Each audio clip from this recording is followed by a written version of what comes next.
Welcome to the Exploring Awareness podcast. Join Dr. Frank Anderson and Lisa Berry in exploring new ways to live in this chaotic world and find peace and joy in the most unlikely places. Hi, and welcome to the Exploring Awareness podcast. I'm Lisa Berry here with Dr. Frank Anderson. Glad that you are checking us out and listening in to yet another conversation about awareness, something we hear about a lot. And we're just delighted to have this opportunity to talk about the many different aspects and applications of awareness. The word awareness, Lisa, keeps coming up over and over and over again. Yes, it does. I just read Grist for the Mill when I was on vacation last week. You did? I love that book. I know you did. By Ram Dass. Yes. I packed it up in my backpack and had a lot of time to read. And I was really amazed how much he spoke about awareness. And when he really got down to some of the nitty gritty, he was talking about awareness.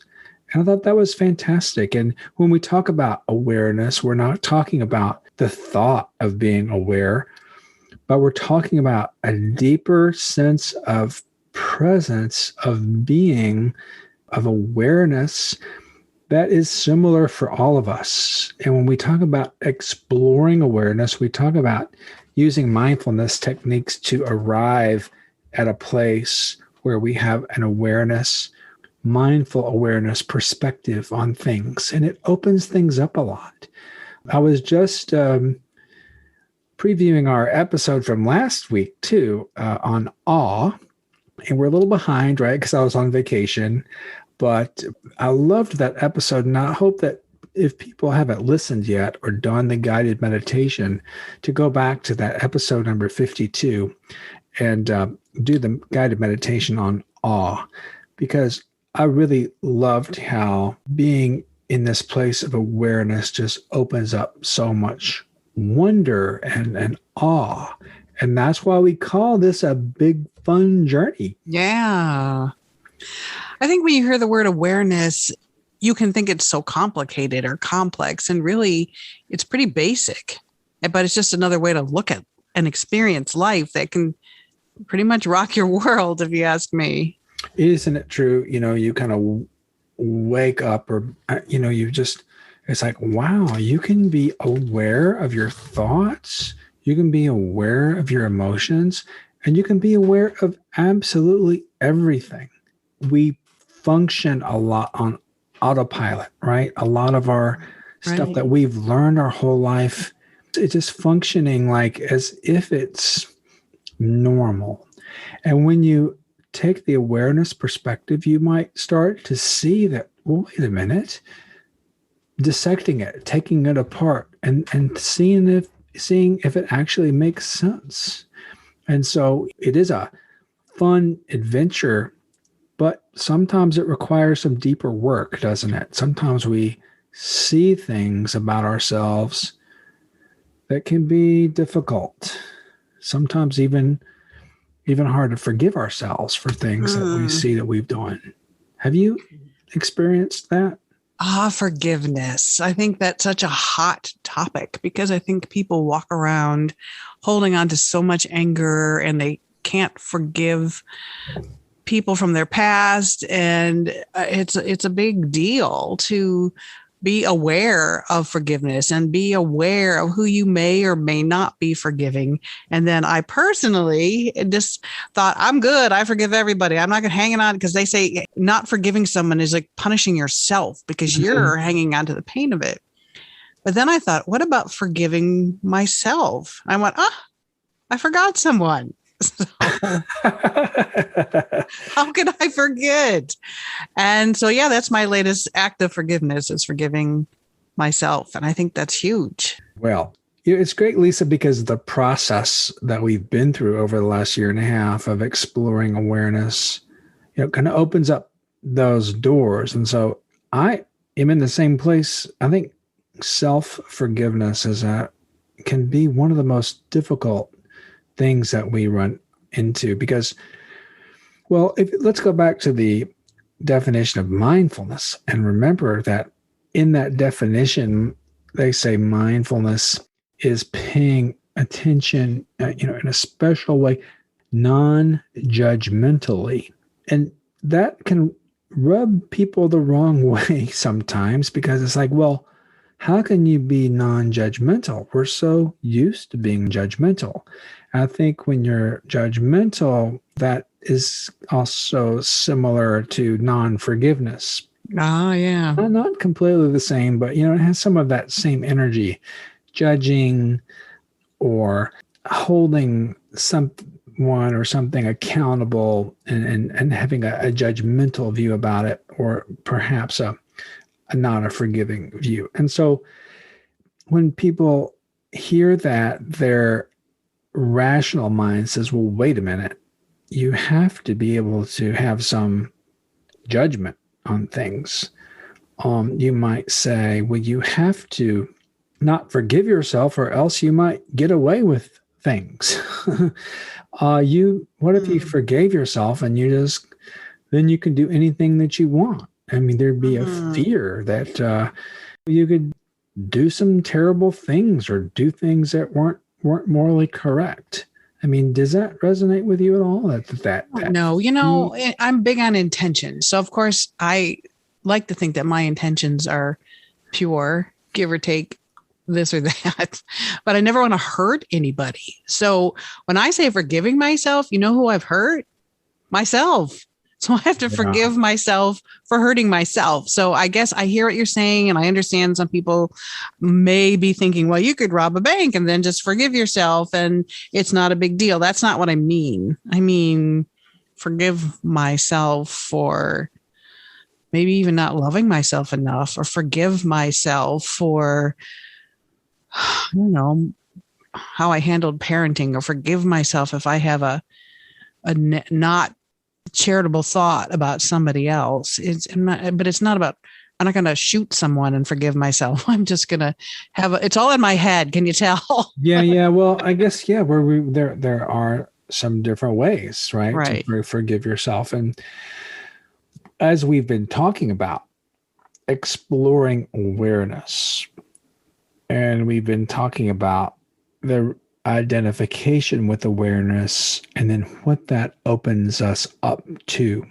And so when we're opening to awareness, we talk about, at the deepest level of our human existence, is this sense of love and generosity and equanimity, and the sense of love and peace and the joy of being, and generosity.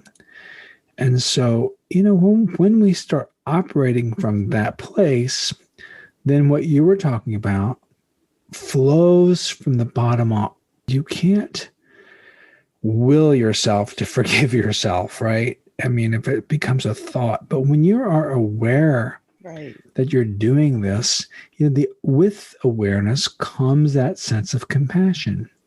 And with that awareness comes your innate love for yourself, that then, again, that kind of judgment and the inability to forgive yourself kind of drops away. It really doesn't become an issue the same way it does when you are trying to forgive yourself. And I think for other people that are afraid that holding yourself in non-forgiveness is going to activate a shadow, I think that by experiencing this identity as awareness, and experiencing the identity as love and peace and joy and generosity, then it also doesn't come up. You don't need a rule. You don't need fear to keep yourself from robbing a bank or harming someone, because that's kind of a top-down thing. But when you're practicing this and connecting to that deeper level, it really isn't an issue anymore. You aren't going to do those things, and it's going to be natural morality in a way. So for me, first of all, I became aware of self-forgiveness. I mean, we talk about self-compassion and you hear about forgiveness, but I literally became aware of self-forgiveness, and it never occurred to me in all my 43 years of living, or give or take a few, that self-forgiveness was a thing. But I also want to say, before we get too far, it's like, Awareness is a wonderful, I mean, we have learned, I know I have, and I hope everyone listening has learned so much about awareness over these past episodes. But sometimes awareness can be painful. If you are stopping and you're like, wait, what am I feeling right now? Oh, this does not feel good. And now I'm aware of it. So that's where I have to forgive myself or let go or something, because if you're aware of how you're feeling, and if you're feeling pain or sad or whatever, and then you become aware of it, what do you do with that? And then I found, well, forgiving myself, or self-compassion in this case, is something that can work, at least for me. Well, it reminds me of the quote about Lily Tomlin. I love Lily Tomlin. In case you're listening in another country, she's an American comedian actress. Oh, and you know, the movie that I love that she was in. Oh, yeah. With Dustin Hoffman was I Heart Huckabees. Right. And so if any of the listeners out there want a really interesting movie that is a lot about awareness, right, watch I Heart Huckabees. But Lily Tomlin has this great quote: forgiveness means giving up all hope for a better past. That is such a great quote. Isn't that a great quote? Yeah, giving up all hope. All hope for a better past. Better past. You know, you can't change the past. Nope. And that brings up, I think, the solution to your problem. Sometimes these questions that we have, like you become aware of the pain of your past, right? And you become aware of painful habits. You become aware that you haven't forgiven people. I mean, that comes up for me sometimes when these things don't necessarily go away. But when you come up against painful situations, painful habits, or things from your past that are painful, so you become aware of them. But that's really not the end of it. Yes, these things are there, right? But they are in the past. And awareness is about being in the present. And so being present to whatever comes up, good, bad, indifferent, transforms those things into presence, right? And so even being aware of pain is an emotion and experience. When you are aware of the pain, you are no longer captured by the pain. You are now identifying as the awareness of the pain. It's separate. You will see yourself as separate from the pain. All right, can we talk about that for a second? Because I hear what you're saying and it sounds great, but we need to unpack that a little bit, because people are like, what? I identify as the pain. What does that look like? Or what do you mean? Well, if you are having a painful experience from a past memory and you're trying to fix it, or you're lamenting about it, and first of all, it's just happening, right? You're lost in thought. You're lost in memories. You're reliving the past over and over again, reminding me of time travel. Remember we talked about time travel? I was thinking about time that. Traveling. You're like lost in thought. Now, if you never become aware that you're lost in thought, you're just gonna walk around being miserable, right? Mm-hmm. And you're in pain, but you don't even know it. You're just walking around being miserable. And I think we know people like that. People get mired in pain, mired in negativity, and they're just trapped there. Yeah. There's no way out. Now, if you are so fortunate, if you are lucky, and listeners to this podcast have this opportunity, other people who encountered this type of information have this opportunity. Through practice, become aware that your mind is functioning in this way, that that you become aware that these painful situations and scenarios are coming up for you. Now, that's and also like when you're meditating and you know that you're lost in thought. First, you become aware of it. That's number one. And then number two, when you do become aware of it, what do you do with it? Right? And so it reminds me of the Tara Brach's methodology called RAIN, right? So you recognize it, you acknowledge that your brain is doing this, you investigate, and then you nurture. And you nurture with self-compassion. So in the act of becoming aware of these things, you can then kind of respond instead of react. Responding with self-compassion, it transforms that pain into presence and allows the kind of love and joy and peace and generosity of the present moment to kind of heal those things, right? And then you kind of burn through it and move forward. That sounds like such a lovely thought, but it seems like there's a lot to it. And that's because it's not a thought. It isn't. What I just said isn't a thought. It's a practice is because you said something about practice, and I'm thinking, is that the practice that you're talking about? Well, I think you can process. How about process? Yes, it's a process, a practice. Yeah. So I agree. What you just heard me say could be a lot of talk, and it could be a lot of empty talk if it isn't connected to the practice of identifying as awareness. And that is not something that you can think up. That is something that we have to experience through this, using mindfulness techniques to explore awareness. Then you come to your own realization of who you are. You come to your own realization of how these painful thoughts and painful habits come and go just like the breath. And so first we learn to be aware of the breath as it comes and goes. Then we learn to be aware of the body as it comes and goes. And then we learn to be aware of thoughts as they come and go. And we become aware of emotions as they come and go.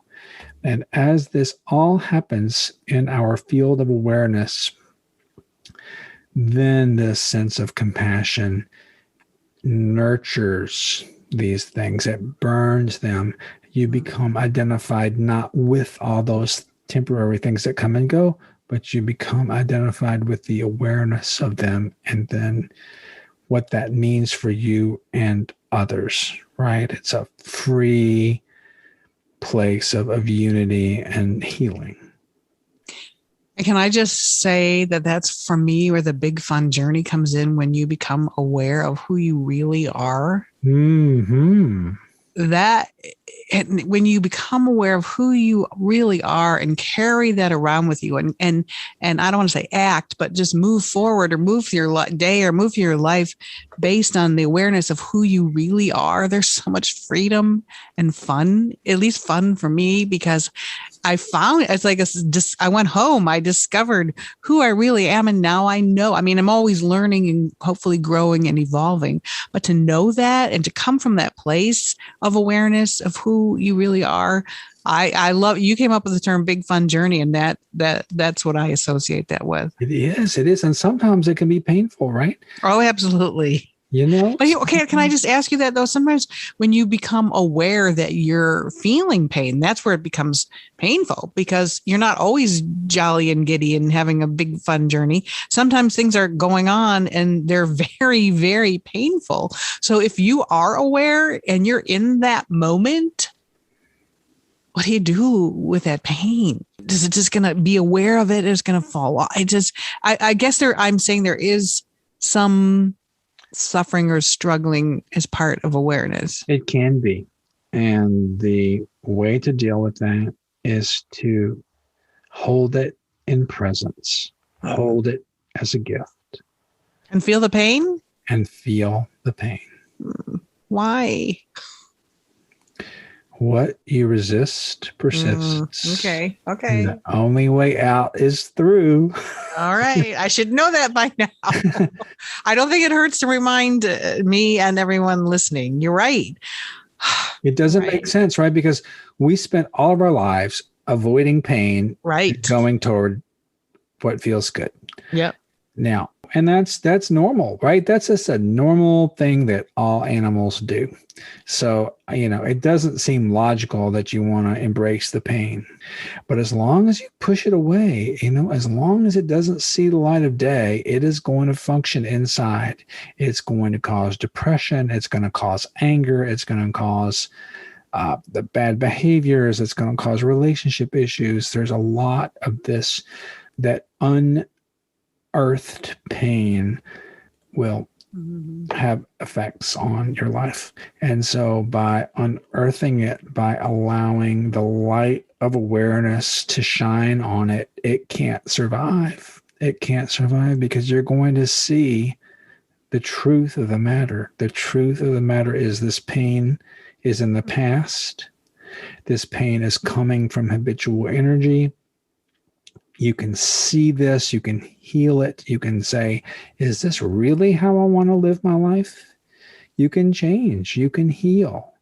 And so, but the only way is to face it. Now, let me be very clear.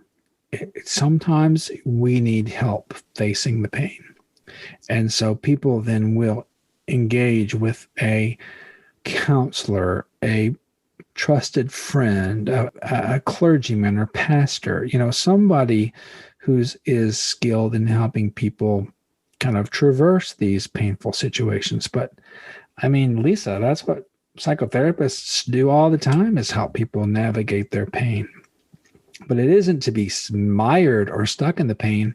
It's to transform the pain into presence. Once you do that, and I've done this, and I can continue to have to do this. I mean, painful things come up for me from my past, not all the time, but they come up, and triggers and things. And so, and you can get stuck in them, and you can be miserable for a little bit until you practice. Now, that's why I think practicing every day is so important, because it gets you ready for the day, puts you in the perspective of awareness. And so you see these things come and go, and you don't get caught in it. But you know what? We're all human, and we all get caught in things. But since we're practicing, we can also be aware of them and be compassionate with ourselves and forgive ourselves. Be back in the present moment where all of this baloney doesn't really have any power over us. That was so beautifully put. And you said healing is possible. And that, to me, is so hopeful. It's like one step at a time, healing is possible. And you don't have to walk around being miserable and in pain. But why is that not a well-known fact about, what you resist persists, and if you are suffering or have suffered, if you don't bring it up and become aware of it and deal with it or process it or practice with it, then it's going to come out in other ways. I feel like that's psychology 101, really, but we don't really discuss that much in everyday life. Well, I think it's because we don't have good solutions in everyday life on how to deal with this. And that's why I love these mindfulness practices and the awareness practices, right, because then that's the how. How do you deal with this? Right. And I can't tell you mentally how to deal with this. I can tell you how I've done it and how lots of other people have done it. And it isn't like logical, right? It doesn't fit our rational mind. Why would sitting and being aware of your breath have anything to do with this? But since I've been doing this for a very long time, and I've learned from other people who have been doing it, you are experiencing this. Again, I'm just encouraging everyone to just be open to this possibility that when you open to awareness, there's a freedom that just encompasses everything, and all of these other issues become very, very small. Without meditation, you can feel like you're in a small garage with all of these problems, and you're cramped, and there's no space, and there's no freedom. You do meditation, you do this work, and all of a sudden, you're in a airplane hangar with this kind of stuff, but you've just got more space. You've got more ways to move around. It's not so cramped. And then you can start getting rid of some of these things, or you can't really get rid of them, but you transform them into presence. But the spaciousness, the freedom, the elbow room, the life has become so much more open and freeing. And I think you've experienced that, right? Well, you say the word freedom, and I know we have people all over the world listening, and freedom might mean something different to different people in different countries. And freedom, when I first heard the word presented in a mindfulness way, it took me a minute, because I have, after all these episodes and everything I've been through, I now know that inner peace and calm. I mean, I thought you want to feel loved, and you want to be paid attention to, and you want to be happy, and you want to feel fulfilled. But to me, the ultimate goal is to just feel free and feel at peace and have inner peace and calm. And so when you say freedom, that's what that translates to me. It's like inner peace and calm and just being okay no matter what. Which we know is there in every single human. You cannot remind us of that too much. That's how we started this whole podcast. The joy is always there. We just cover it up. And I still remember to this day, what? When you said that to me, and how that really did open the whole Pandora's box to freedom, to know that the joy is always there. We just cover it up. We just cover it up. And first of all, you have to have some faith that that's true. Mm-hmm. And secondly, you start to taste it, and you taste it in lots of ways. But in our podcast episode series, we talk about using mindfulness techniques and exploring awareness to start getting glimpses of that. And then the glimpses become, double takes, and the double takes become a little longer, and little by little, you become a lot more comfortable and happy with that sense of freedom and joy, because it's very alien at first. It just seems unattainable. Right. Which is so sad that that's a truth. No, that's okay. We're all starting. So we start at that level. Some of us are starting as young people with this stuff, and some of us are starting at a much later age. Again, you got to put aside the judgments, and you got to allow for self-forgiveness. So, I don't care how old you are, or what you've been through, or you think you're embarrassed or whatever. No, you just got to put all of that away and enjoy the possibility of being in the present moment. And then, then when you do that, everything fades away. All the judgment, all the lack of self-forgiveness, it's not an issue anymore, because you're present and you're free of all those. And there is freedom in self-forgiveness for sure. I mean, again, I thought I was like easy peasy. I forgive my parents. They did the best job they could. I'm not holding on to any anger, because they say that not forgiving someone, you're really only hurting yourself, because you're holding the other end of that non-forgiveness. But then I discovered the concept of self-forgiveness. I'm like, how did I forget me? And so there's freedom in that. And don't forget yourself when it comes to forgiveness. Don't forget yourself. There's freedom in that too. Yeah, that's right. And we do tend to treat other people a lot differently than we treat ourselves. Right. And I think you've mentioned that before in other aspects. Yeah. And again, it's bringing it to awareness. It's like, oh, wow, I would never treat someone else like I'm treating myself. Yes, exactly. So Exactly. it's just in that moment of awareness. It's like, well, Right. then why do I do that? Right. And then you won't do it anymore. And it's not like you've got to force yourself not to. It's just not going to happen as much. Right. Every time you become aware of these things, I'm not going to call it magic, but it's transformative. You don't have to will it. You really can't will it. Because remember, we talk about top down and bottom up. And so much of what we grow up with is top down, do this, don't do that. And what we're talking about in this podcast series is bottom up. Yes. A whole different approach. And again, there's freedom in that too, for sure. We have 52 episodes, so you can spend over a week or 1 week plus overtime, 40 plus hours of material. Right.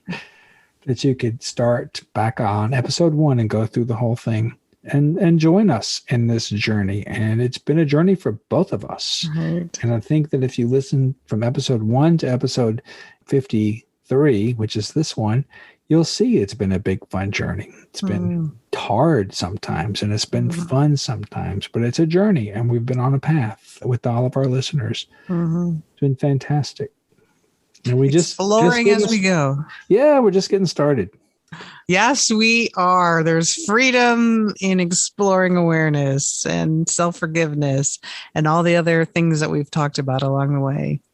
And the other thing that is the hallmark of our podcast episode series is the transition from the talking to the guided meditation. It's fine to talk about these things, but as we were talking about the experiential, about tasting, that's where the practices come in. And we can practice together a guided meditation now to focus on kind of awareness of our emotions and the possibility for self-forgiveness. We can do this right now, and you can also re-listen to this part at home or on a regular basis, or set yourself up a place at home where you can sit quietly for 20 or 30 minutes a day, preferably in the morning. And yes, you could bring your cup of coffee with you, but with the intention of providing yourself with an opportunity to do things a little bit different. And so that's what I would like to invite you and everyone now to do the same thing. Let's stop thinking about things. Let's stop analyzing. Let's stop judging just for 20 minutes or so. You can go back to it if you want. But let's start fresh. Let's start as if we don't know anything. Let's start as if we are just born, let's say. We don't know anything. And we're just sitting. And we're just being present to whatever is happening. And with your feet on the floor, you can say, well, I'm present to the floor, touching my feet, and your chair, touching your hips and back. Okay, you can straighten your back up and have your head straight as if a cord is kind of pulling up the back of your head so it's aligned with your spine. Your shoulders can be, in a comfortable position, but not slouched over, and your hands over your lap. And so now this is a posture, let's say. You're assuming a posture, and you're just aware that your body is in this position. And it's nice. You make your intention and you take up a posture. You take a seat. It's different than just like plopping down in a chair. This is, setting yourself up, giving yourself some structure here. And it's nice to set a timer because you're going to want to stop sooner than 20 or 30 minutes. So if you have a timer, I like the Insight Timer app. So you start that timer, and so it'll let you know when your 20 or 30 minutes is over. Now, we're not using a timer tonight. This is a free form, but I'm not in a big rush. So you've taken your position, and you'll learn over the time what that position is that you can sit in for 20 minutes. So if you have to move and shift, fine, it's not a problem. Now, what is happening in your body?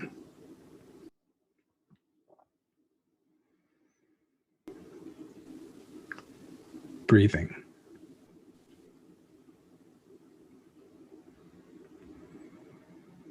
And there's other things happening, but the breathing is what you can really notice, focus on.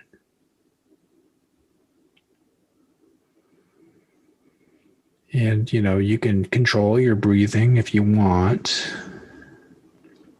And some people, when they first start meditating, they kind of feel like they have to control their breathing. But if you can just let the body breathe,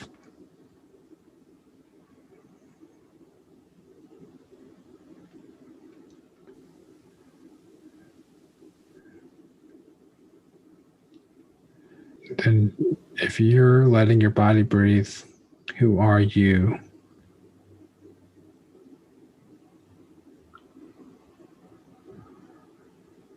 So maybe you are the awareness of your body breathing.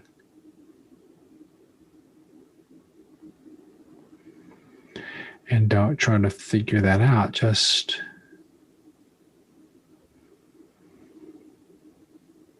be aware that your body is breathing.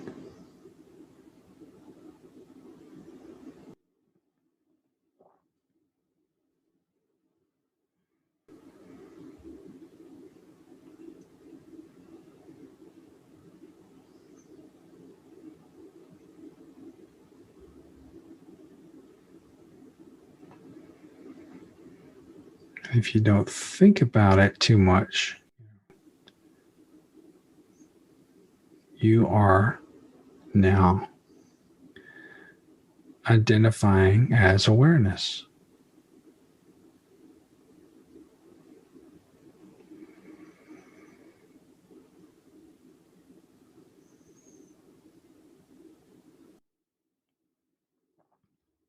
Your body is breathing and you are aware of it.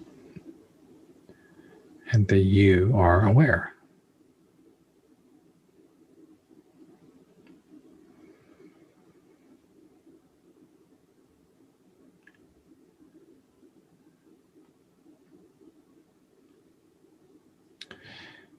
Now you have to be careful that there's not a separate awareness from your body either. So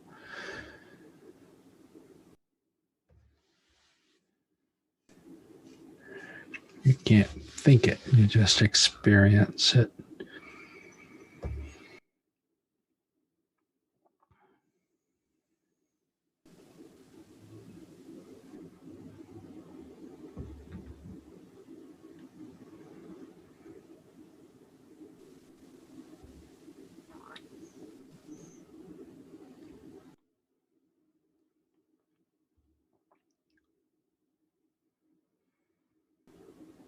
And so the being aware of your breath starts to open up some space.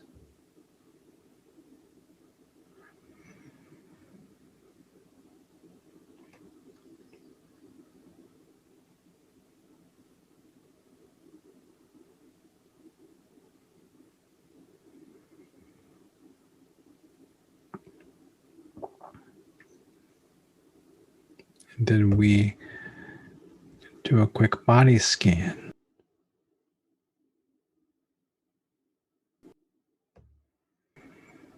And open some space for awareness of the body just as it is.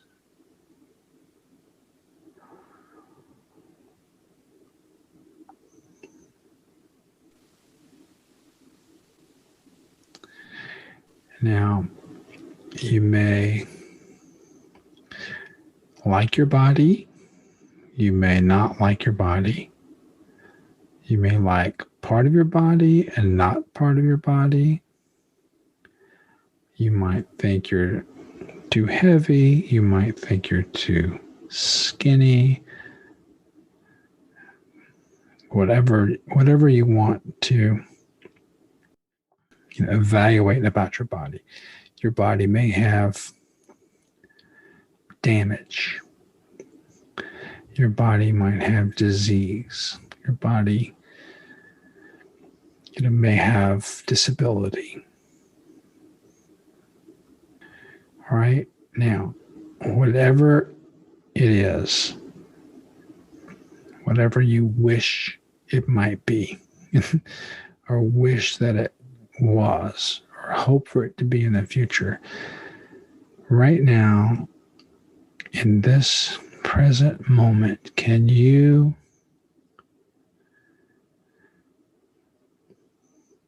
just be with what is? Experience your body as it is. And if you can, what a loving, generous, peaceful, joyful thing. If you could stop wishing for something else and just be present to the truth of the situation.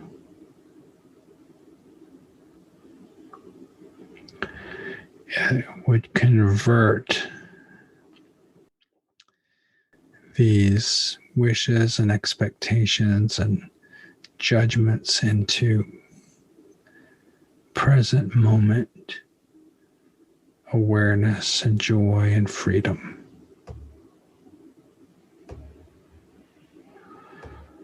If you need to go on a diet, now you have instead of a judgment, you can have a positive approach to make your body healthier. But in the present moment, it is what it is. There's nothing you can do about it. And so to accept it be such a joyful moment, generous moment.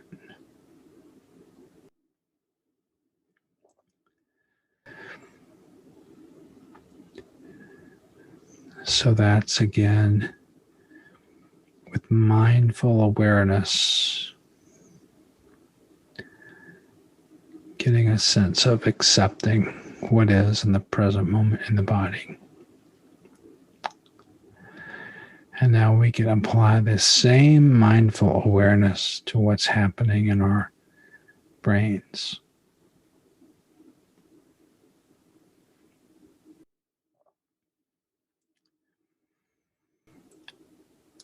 So we're still present. If we're lost in thought, come back to your breath, come back to presence. And recall a time or a current situation where you're not forgiving yourself, or you're not forgiving others.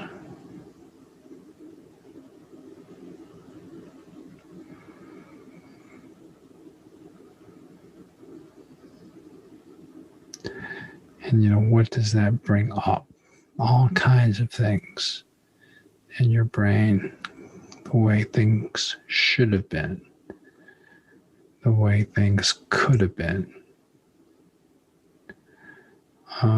what you could have done, what you could not have done, what you think others could do, anything, all the thoughts coming up in your brain. Like popcorn or gunshots, so many ideas and thoughts and reliving and expectations.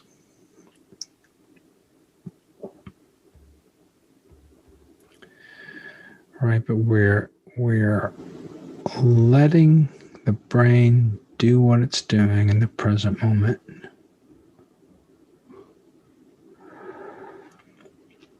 But what happens to all of this material when you're aware of it? And you can see the pain, the pangs of pain come and go from these, like, should have done it. Wish I hadn't done this. I wish they hadn't have done this. I can't forgive them. All these thoughts. Okay, you hold that as a present moment activity of your brain. And you take a breath and you just let it be in awareness. And when you stop resisting, you stop fighting, you stop trying to change and make the past different. All right? Like, wow, then is when it's like the joy can start to seep in, the present moment peace can start to set in. You kind of have the realization that you're being generous with yourself. You're being compassionate with yourself. You're actually in the reality of the present moment that encompasses everything.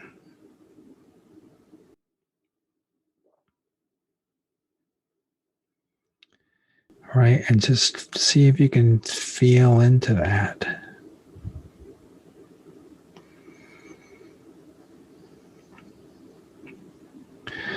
And no matter what your brain is fighting, it's like, well, you can't just do that. Your brain will say, this is too hard. This is too painful. Okay, to bring that into awareness as well. With the breath. Aware of the breath, aware of all of these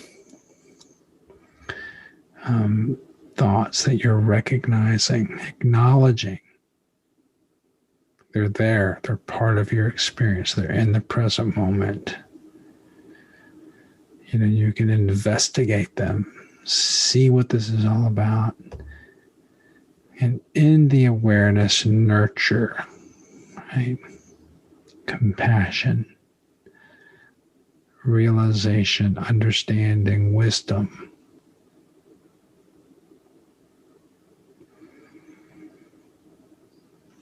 Just even for an instant.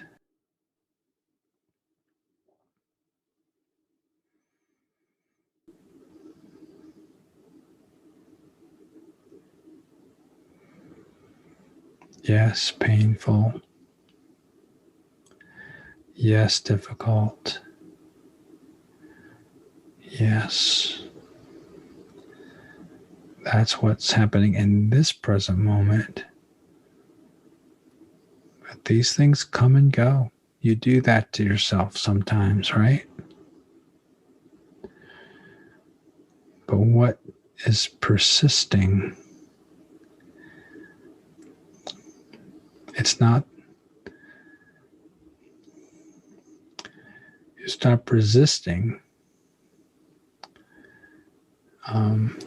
And then what's really always there is this stable core of peace, this stable core of the field of awareness that allows these things to come and go while you have an opportunity to access this resource, this inner dimension that's always been there. Now it's growing, expanding, and actually occupying more space than all of these past useless thoughts.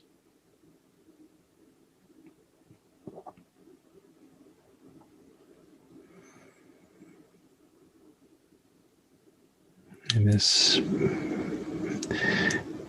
big spaces of awareness is kind of shared by all of us. You know, and the more you practice, the more you realize the unity of all beings and the opportunity that we all have on this journey to help each other and to make the world a better place.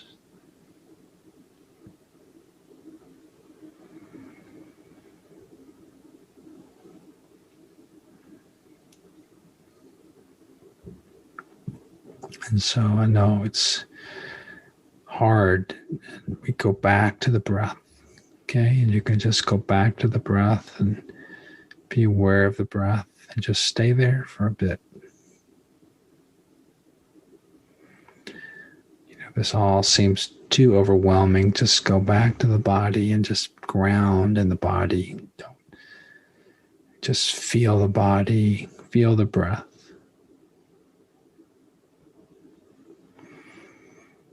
Or if it's still too overwhelming, just stop, stand up, stretch, get some tea.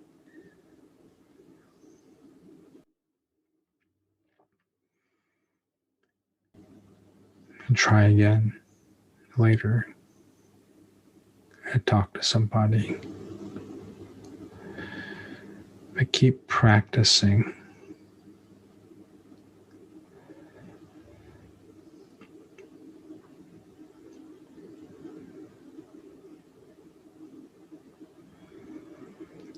And get to know the space.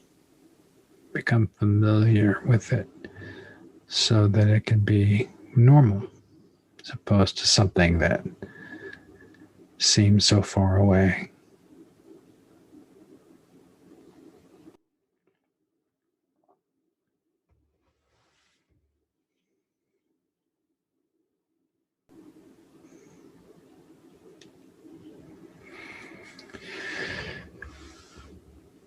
So we'll stop now.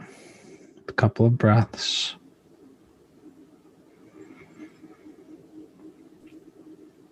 Perhaps smile. A willingness to keep working on self-forgiveness. And we'll open our eyes, look around, and we'll check in with Lisa, see how she's doing. A smile might be pushing it.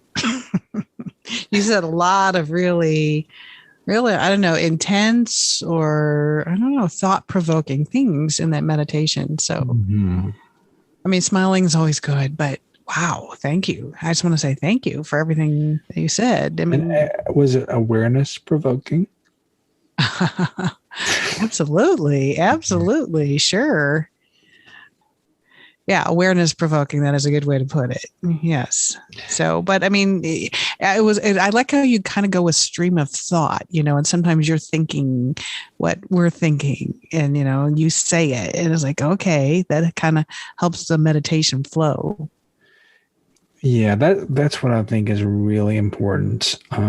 There's all different types of meditation. But it all boils down to the same thing. And having done lots of different types of meditation, that's what I want to share. It's like that accessible to this awareness perspective that transforms all of these things. And that's my goal, or my wish for everyone, that they can find that peace and share it with other people and this is how we change the world, because it's not going to happen by sticking to all of our fixed beliefs that cause more division than they do unity. And I don't know where unity comes from except what we're talking about. I wish there was another way to get around to it, and I wish that millions of people would listen to this podcast and work on it. Right. Really, because I don't know any other answer. And it's the joy that has no opposite. Yes, it's there. The joy that has no opposite. And that's our birthright as humans, our opportunity.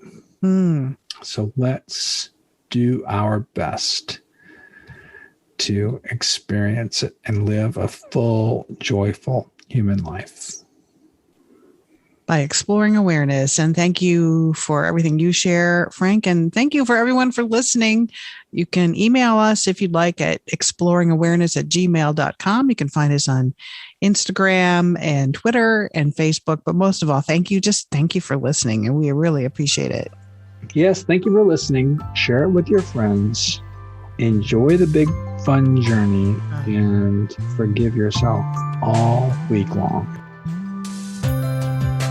This podcast is not an attempt to practice medicine or provide specific medical advice, nor does use of this information establish a physician-patient relationship. Listening to this podcast does not replace medical consultation with a qualified health or medical professional to meet the health and medical needs of you or others. If you are having problems, please see your primary care provider or your local mental health professional.